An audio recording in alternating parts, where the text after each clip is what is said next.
اللہ نے بہت سے موقعوں پر تم کو مدد دی ہے، اور جنگ حنین کے دن جب کہ تم کو اپنی جماعت کی کثرت پر غرہ تھا تو وہ تمہارے کچھ بھی کام نہ آئی، اور زمین باوجود اپنی فراخی کے تم پر تنگ ہو گئی، پھر تم پیٹ پھیر گئے۔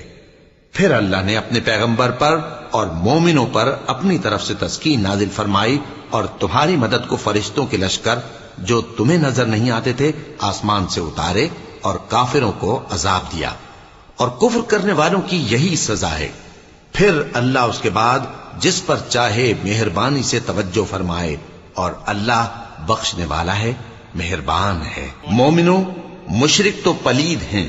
تو اس برس کے بعد وہ مسجد حرام یعنی خانہ کعبہ کے پاس نہ جانے پائیں، اور اگر تم کو مفلسی کا خوف ہو تو اللہ چاہے گا تو تم کو اپنے فضل سے غنی کر دے گا۔ بے شک اللہ سب کچھ جانتا ہے، حکمت والا ہے۔ جو لوگ اہل کتاب میں سے